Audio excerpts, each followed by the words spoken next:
आज की वीडियो में कंपनी लॉ के chapters members and shareholders के क्वेश्चंस के बारे में डिस्कशन करने वाली हूँ। इस चैप्टर में से जो भी क्वेश्चंस कवर होते हैं उनके बारे में डिस्कशन करूंगी।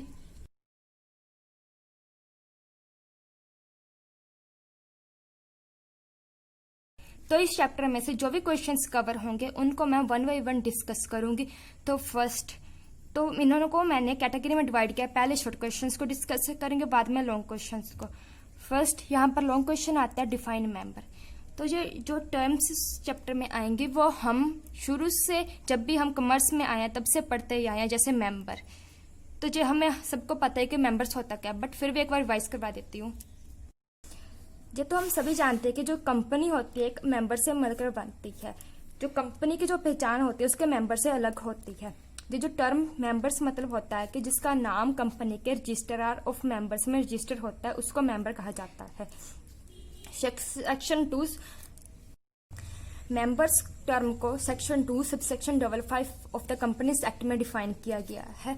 ये कहता है कि जो the subscriber of the memorandum of a company के मेमोरेंडम का जो सब्सक्राइबर्स होते हैं उनको माना जाता है कि वो एग्री करते हैं, agree to become member of the company के मेंबर बनने के लिए एग्री करते हैं।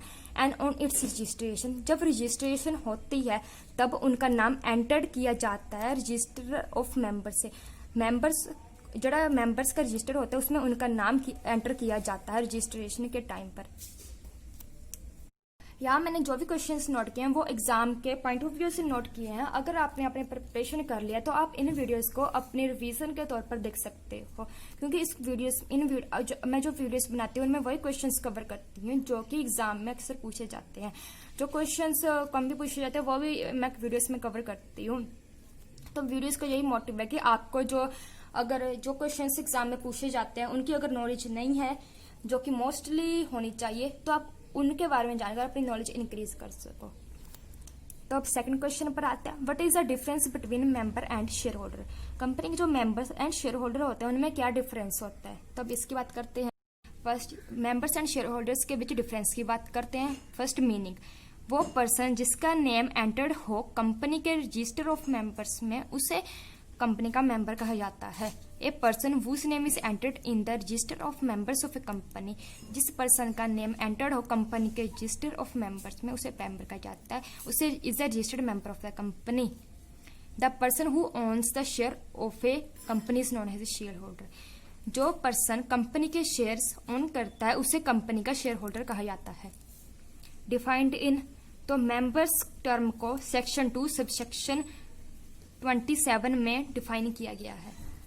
तो शेयर होल्डर को किसी भी सेक्शन में डिफाइन नहीं किया गया है। नेक्स्ट आती है share warrant. The holder of A share warrant is not a member.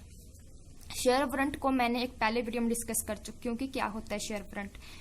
तो जो शेयर वारंट का जो होल्डर होता है वो कंपनी का मेंबर नहीं होता, but the holder of A share warrant is a share holder. Share warrant का जो होल्डर होता है वो शेयर होल्डर होता है। Next company, every company must have a minimum number of members. हर कंपनी के पास मिनिमम नंबर ऑफ मेंबर्स होते हैं। The company limited by shares can have shareholders. जो कंपनी लिमिटेड बाय शेयर्स होती है उसके पास शेयर होल्डर होते हैं। Memorandum, the person who sign the memorandum of association with the company become a member. जो पर्सन कंपनी के साथ मेमोरेंडम ऑफ एसोसिएशन को साइन करता है वो कंपनी का मेंबर बन जाता है। आफ्टर साइनिंग द मेमोरेंडम को साइन करने के बाद a person can be a shareholder only when the shares are allotted to him. Memorandum को साइन करने के बाद एक पर्सन कंपनी का शेयर होल्डर तभी बनता है जब वो उसको शेयर्स अलॉट किए जाते हैं। Next, status of company limited by guarantee और unlimited company having no share capital. तो जो कंपनी लिमिटेड बाय गारंटी और unlimited company having no share capital होती है उसका स्टेटस क्या होता है उस कंपनी का, have only members and no shareholders. उस कंपनी के पास सिर्फ मेंबर्स होते हैं, शेयर होल्डर्स नहीं होते। तो इसके पास have only members and no shareholders, इसके पास ओनली मेंबर्स होते हैं, शेयर होल्डर्स नहीं होते। तो अभी नेक्स्ट क्वेश्चन की बात करते हैं, explain liabilities of members. Members की जो क्या लायबिलिटीज होती हैं। Liability of members. The liability of a members of a company depend on the nature of a company. Company के जो मेंबर्स की लाइबिलिटीज डिपेंड करती हैं कंपनी किस तरह के नेचर की है। अगर कंपनी अनलिमिटेड लाइबिलिटी है या फिर लिमिटेड बाय गारंटी है तो उस केसेस में कंपनी जो मेंबर्स होते हैं उनकी अलग लाइबिलिटीज अराइज होंगी। तो फर्स्ट बात करते हैं company with unlimited liability. Every member of an unlimited company is liable in full for all the debt of the company contracted during the period of his membership। तो यहाँ पर नाम से पता लग रहा है अनलिमिटेड लाइबिलिटी।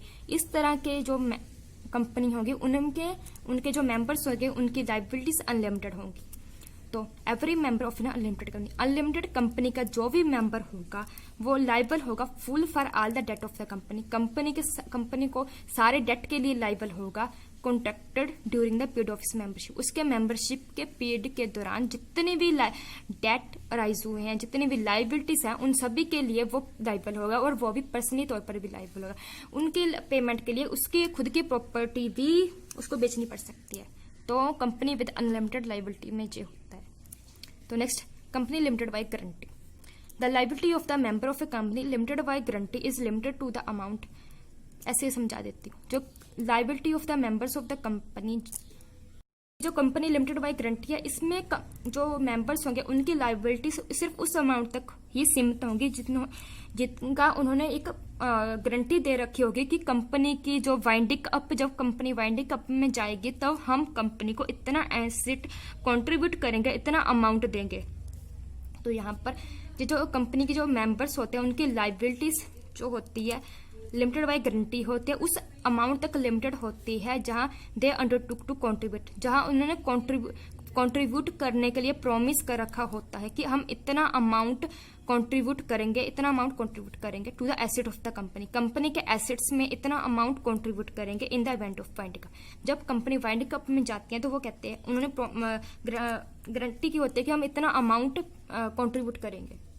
तो next company limited by shares. In the case of company limited by shares, the liability of members of a company is the amount, उस अमाउंट तक होंगी कंपनी के मेंबर्स की लाइबिलिटी।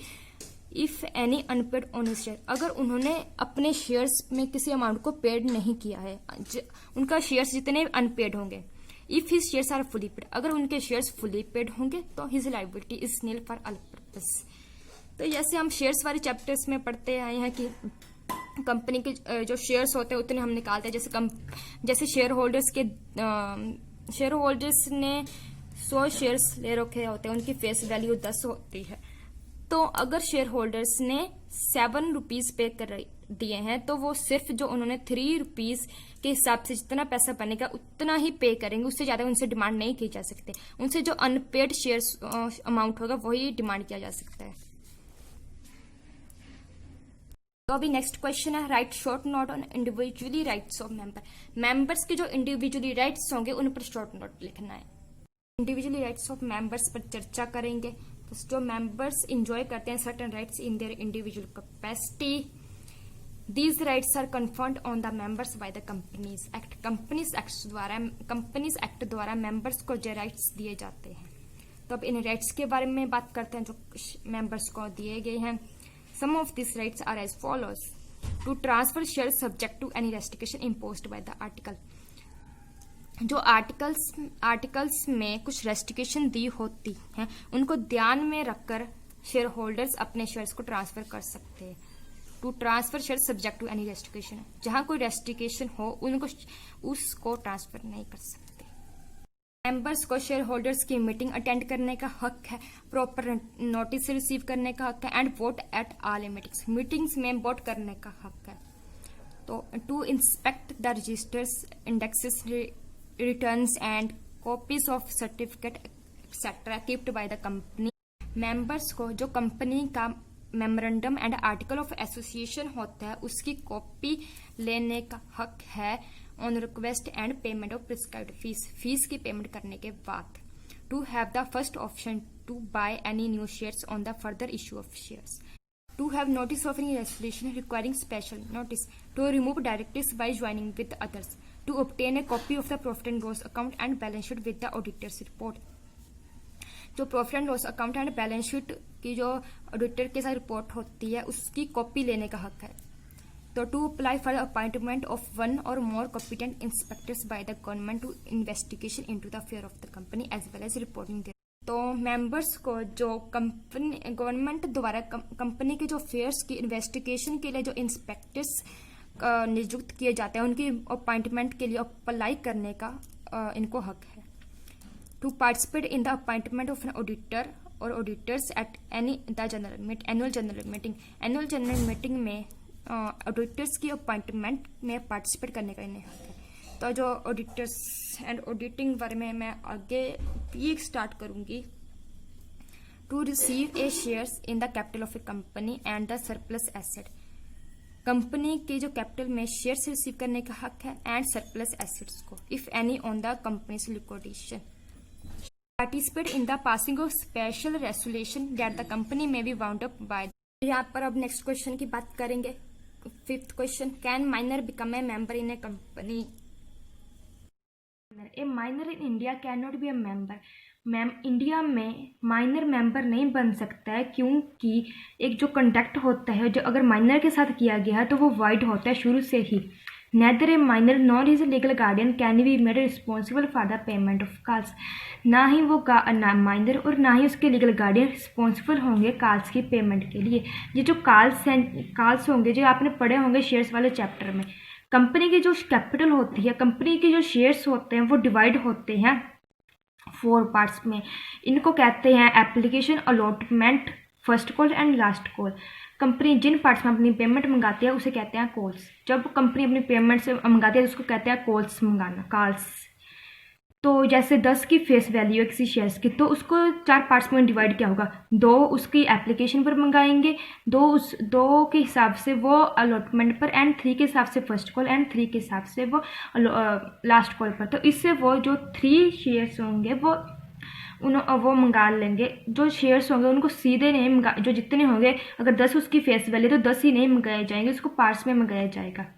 तो नेक्स्ट इसे कहते हैं कि जो उसके लीगल गार्डियन और ना ही माइनर रिस्पॉन्सिबल होगा जो कॉल्स की पेमेंट के लिए। कॉल्स की पेमेंट आप समझ गए होंगे अब क्या होगा। Under section 2 subsection 5 of the companies act कहता है कि a member is defined as a person. एक मेंबर उस पर्सन को डिफाइंड किया गया है who agree in writing to become a member, जो पर्सन राइटिंग में लिख कर देगा कंपनी का मेंबर बनने के लिए। The company therefore can not register a person unless, एक कंपनी उस पर्सन को रजिस्टर नहीं करती है जब तक कि the person desire to be member applies in writing, जब तक कि वो पर्सन राइटिंग में लिखकर अप्लाई ना करे कि वो कंपनी का मेंबर है, कंपनी का मेंबर बनने की इच्छा रखता है। But a minor can not agree to be a member of the company, पर एक मेंबर जो माइनर होता है वो कंपनी का मेंबर बनने के लिए एग्री नहीं कर सकता है। Where a member has been allotted shares, तो जहाँ पर माइनर को शेयर्स अलॉट किए जाएंगे उसका नाम भी एंटर किया जाएगा कंपनी के रजिस्टर ऑफ मेंबर्स में। In ignorance of his minority के इग्नोरेंस की वजह से किसी माइनर का नाम एंटर किया जाता है कंपनी के रजिस्टर में, तो द कंपनी उसको रिमूव कर सकती है, उस माइनर के नेम को रिमूव कर सकती है when the fact of his minority come to his knowledge, जब उस मिनॉरिटी का फैक्ट उनकी नॉलेज में आता है तब वो उसका नेम रिमूव कर सकती है। Similar name of the minor continues on the register of members, अगर उस माइनर का नेम कंटिन्यू रजिस्टर किया होगा मेंबर्स के रजिस्टर में, neither party repudiates the allotment, the minor does not incur any liability on the shares during minority के दौरान उसकी जो लाइबिलिटी शेयर्स पर कोई भी अराइज नहीं होगी, उस माइनर की कोई भी लाइबिलिटी नहीं होगी। But the position will change after he attain maturity, जब वो मेच्योरिटी अटेन कर लेगा तो उसकी पोजीशन चेंज हो जाएगी। तो मिनॉरिटी के पहले वो लाइबल नहीं था, बट जब वो मेच्योर हो जाएगा तो वो लाइबल हो जाएगा। माइनर उसे कहते हैं जो 18 साल से नीचे होता है, बट जो 18 साल से ऊपर हो जाएगा तब उसकी पोजीशन चेंज हो जाएगी। He has the option to repudiate his liability on shares within a responsible time, वो उस रिस्पॉन्सिबल टाइम उसको टाइम दिया जाएगा कि वो शेयर्स को उसको जो उसका बाय मिस्टेक उसका नाम कंटिन्यू चल रहा था रजिस्टर ऑफ मेंबर्स में, तो वो उसको उसकी पेमेंट्स देना चाहेगा या नहीं। तो in case of fully paid shares minor's name में भी entered in the register of members. Fully paid up share के केस में अगर माइनर का नाम एंटर रजिस्टर ऑफ मेंबर्स में, if he happens to acquire the same by way of transfer transmission, तो ऐसा हो सकता है कि उसे जो उसको जो पोजीशन अक्वायर हो by the same way of transfer और ट्रांसमिशन की वजह से। ट्रांसफर और ट्रांसमिशन मैंने पहले एक वीडियो में पढ़ा रखा है, आप उसको वॉच कर सकते हैं। A minor can be appointed as nominee, एक माइनर को नॉमिनी अपॉइंट किया जा सकता है। In a such a case the name of guardian should also be specified in the nomination form. Nomination form में उसके गार्डियन का नेम स्पेसिफाइड होगा। तो इस चैप्टर से जो शॉर्ट क्वेश्चंस कवर होते हैं वो मैंने कवर करवा दिए हैं, तो आपके डाउट भी क्लियर हो गए होंगे और आपके जो टॉपिक्स होंगे उनमें क्लैरिटी भी आई होगी। तो इस चैप्टर से के जो लॉन्ग क्वेश्चंस हैं वो मैं नेक्स्ट वीडियो में कवर करवाऊंगी। तो thanks for watching this video, and अगर आपको लगता है कि ये वीडियो यूजफुल है तो उनके साथ शेयर कीजिए जिसको इनसे हेल्प हो सकती है। तो बाय बाय, नेक्स्ट वीडियो में मिलते हैं।